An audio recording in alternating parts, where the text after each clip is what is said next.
नमस्कार, हाम्रो खेलकुदमा यहाँलाई स्वागत गर्न चाहन्छु। नेपाल र वेस्ट इन्डिज बीचको युनिटी कप आजबाट सुरु हुन गइरहेको छ। शारजा क्रिकेट एकाडेमीमा स्टेडियममा हामी छौँ र यहाँ यो 3 घण्टाभन्दा अझै बढी समय बाँकी छ। झन्डै 3 घण्टा हाराहारीमा समय बाँकी छ। त्यही पनि दर्शकहरू आउन, नेपाली दर्शकहरू चाहिँ आउन सुरु गरिसक्नु भएको छ। त्यस्ता केही दर्शकहरू चाहिँ हामीले कुराकानी गरेका छौँ। त्यो कुराकानी हामी तपाईँहरूलाई सुनाउन गइरहेको छौँ। तपाईँको नाम भन्नु न। मेरो नाम शरदचन्द्र कार्की। शरदचन्द्र कार्की। अनि नेपाल र वेस्ट इन्डिजको म्याच हेर्न आउनु भएको, अझै 3 घण्टाभन्दा बढी समय बाँकी छ।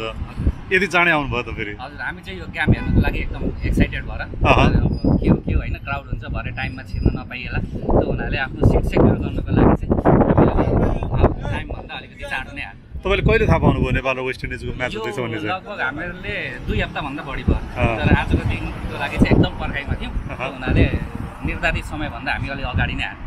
तपाईँ कसको खेल हेर्नको लागि बढी उत्सुक हुनुहुन्छ? मलाई त सबै नै राम्रो लाग्छ। अब अहिले हेर्दाखेरि अब अलिकति तपाईँलाई यो दिपन सिंह अहिलेको अलिकति पर्फर्मेन्सको राम्रो होस्, बेटर होस् भनेर म चाहिँ त्यो गर्दैछु। रोहित शर्माको पनि, रोहित पनि ठिक छ। अनि अर्को अब आज आदिलले खेल्न पाउँछ कि भन्ने चाहिँ आश छ। अब हेरौँ आदिलको गेम पनि।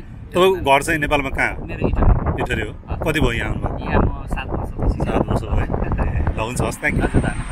नमस्कार, मेरो नाम प्रभुनाथ घोडासैनी। हजुर। मेरो घर चाहिँ बर्दिया हो। अहिले यहाँ दुबईमा छु। दुबईमा हुनुहुन्छ? आज अब नेपालको वेस्ट इन्डिजको गेम भएको हुँदा यसो हेर्नलाई र सपोर्टिङको लागि आइयो होइन।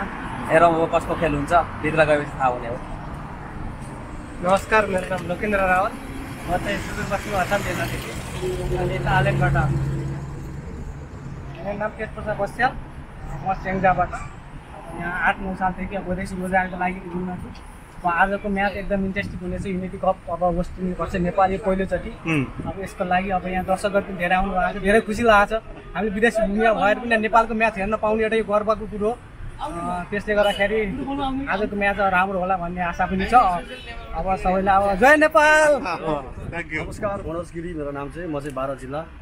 आज सायद 2-3 महिना अगाडिदेखि नै हामी चाहिँ एक्साइटेड थियौँ। कहिले चाहिँ अब शारजा दुबईमा चाहिँ कहिले चाहिँ गेम होला नेपालको।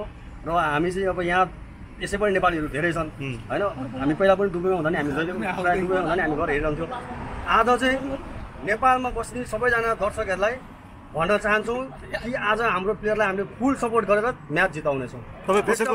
टिम नेपाल। तपाईँलाई मनपर्ने प्लेयर खासैमा कोही छ? मेरो धेरै छन्, तर म फ्यान चाहिँ Paras Khadka, god of Nepali cricket होइन। उहाँले गर्दाखेरि नै हो क्रिकेट थालेको। ज्ञानेन्द्र मल्ल, अब अहिले आएको नयाँ जेनेरेसनहरू जस्तै अब हाम्रो भुटेल भयो, रोहित पौडेल होइन, सन्दीप, सबै 101 छन्। Best of lock guys. Thank you.